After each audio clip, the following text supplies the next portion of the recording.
రాకాలోకంకి స్వాగతం. ఈ కంటెంట్ మీకు నచ్చినట్టయితే లైక్ చేయండి, మీ బంధుమిత్రులకి షేర్ చేయండి.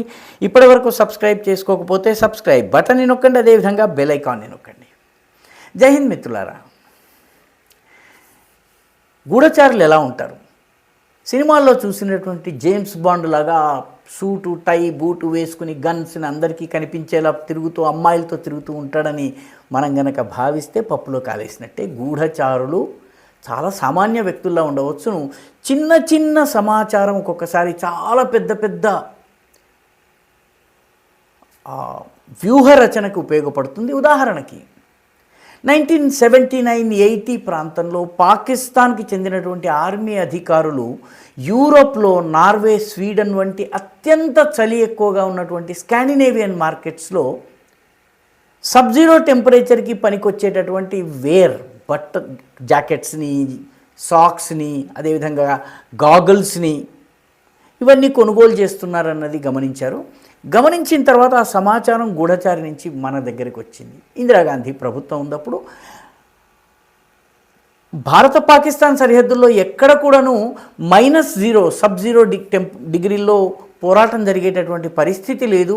ఎందుకు పాకిస్తాన్ ఇది సేకరిస్తోంది అని చెప్పి మన గూఢచారి వర్గాలు, మన రక్షణ శాఖ ఇవన్నీ కూడాను కూర్చుని సమావేశాలు చేసి అంచనా వేసిన తర్వాత వాళ్ళకి అర్థమైంది ఏంటంటే, ఇప్పటి వరకు మానవ సంచారం లేనటువంటి సియాచిన్లో మాత్రమే సబ్-0 టెంపరేచర్స్ ఉన్నాయి. కాబట్టి అక్కడ ఆక్రమించుకునేందుకు పాకిస్తాన్ ఏదో ప్రయత్నం చేస్తుంది. అందుకనే పాకిస్తాన్ కన్నా ముందు భారతదేశానికి చెందినటువంటి సైన్యం సియాచిన్కి వెళ్ళిపోయింది.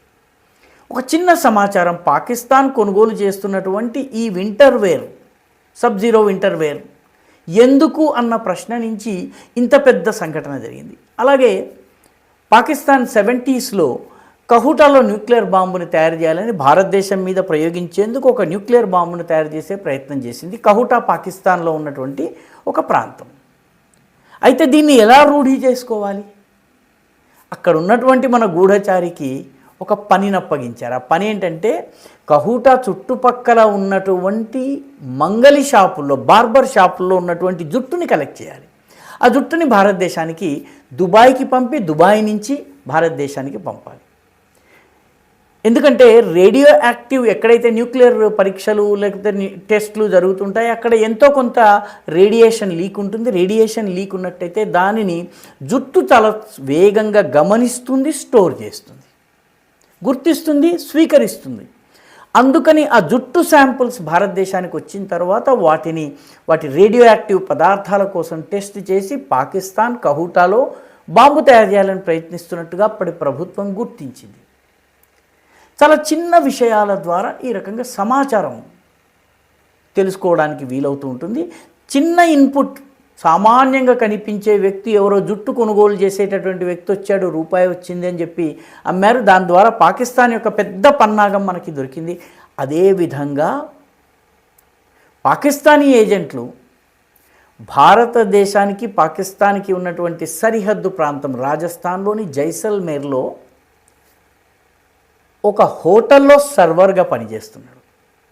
హోటల్లో సర్వర్గా పనిచేస్తున్నటువంటి వ్యక్తి ఛాయలు, కాఫీలు, టిఫిన్లు ఇస్తాడు, ప్లేట్లు కడుగుతాడు, అదేవిధంగా టేబుల్స్ క్లీన్ చేస్తాడు. ఈ వ్యక్తి గూఢచారి ఎలాగా అని అనుకోవచ్చు. ఈ వ్యక్తి వాస్తవానికి జైసల్మేర్ దగ్గర ఉన్నటువంటి ఒక మిలిటరీకి సంబంధించినటువంటి క్యాంటీన్లో సర్వర్గా పనిచేస్తున్నాడు. అతని పేరు జివాన్ ఖాన్. ఈ జివాన్ ఖాన్ అనేటటువంటి వ్యక్తి అక్కడ హోటల్లో ప్లేట్లు కడిగేటటువంటి చిన్న పని ఏదో చేస్తున్నాడు.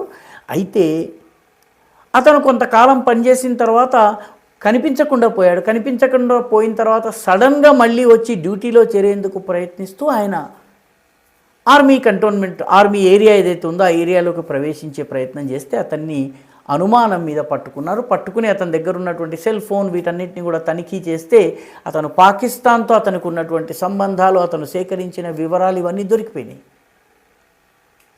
ఒక సర్వర్ ఏం కనుక్కుంటాడంటే ఆ సర్వర్ పనిచేసేటటువంటి రెస్టారెంట్కి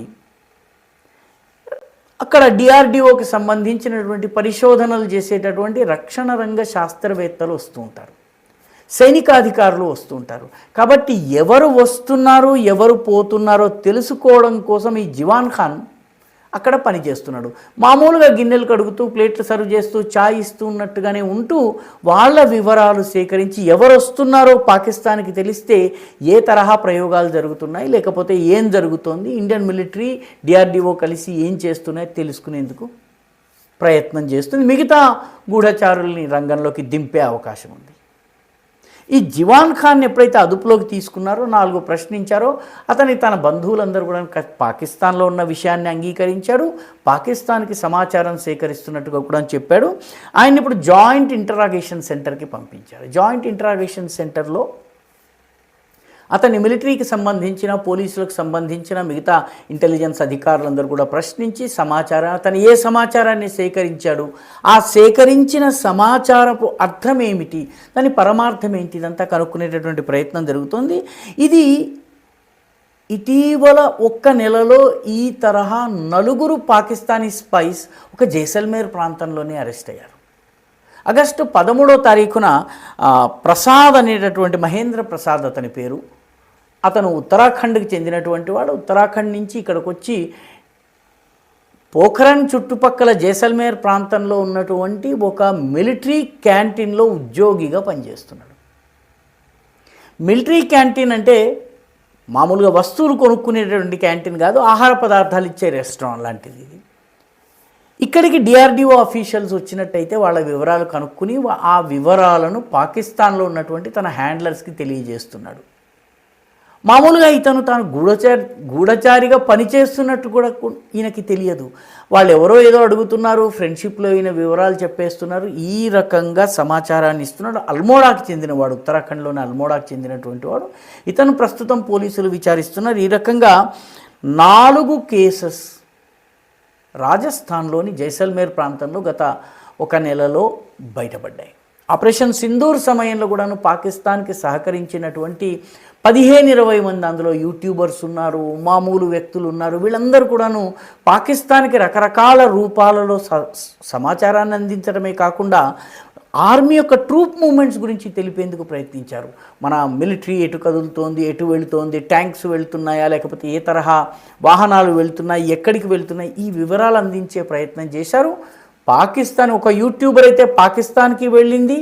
పాకిస్తాన్కి చెందినటువంటి ఏజెంట్ని కలుసుకునేందుకు తన కాంటాక్ట్ అని చెప్పాలి, ఏజెంట్ అని కూడా అనడానికి లేదు, ఆమెని హ్యాండిల్ చేసినటువంటి హ్యాండ్లర్ని కలుసుకునేందుకు ఈస్ట్ ఏషియన్ కంట్రీస్కి కూడా వెళ్ళింది.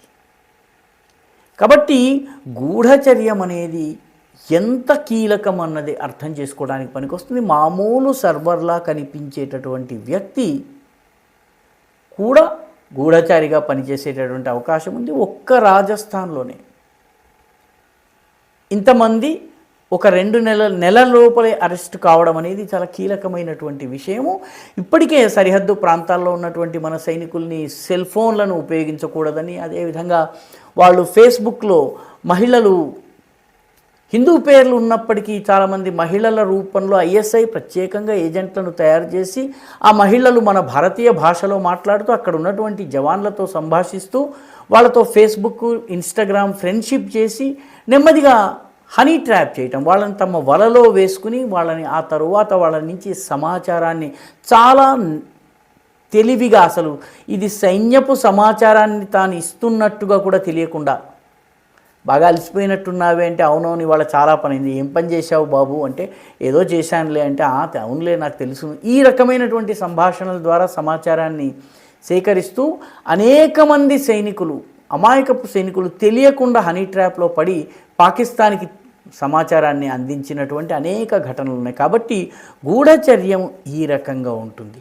మామూలు సర్వర్లాగా కనిపించవచ్చును, కానీ అతను పాకిస్తాన్ ఏజెంట్గా కూడా తెలిసో తెలియకో, ఈ జివాన్ ఖాన్ అయితే తెలిసి చేశాడు, కొందరు తెలియకుండా కూడా చేయవచ్చును. కాబట్టి సమాచారము ముఖ్యంగా సోషల్ మీడియా యుగంలో ఏ రకంగా సమాచారపు షేరింగ్ కానీ ఇటువంటి విషయాలలో ఎంత జాగరూకతతో ఉండాలి అని చెప్పేందుకు ఈ జివాన్ ఖాన్ కేసు ఒక ఉదాహరణ.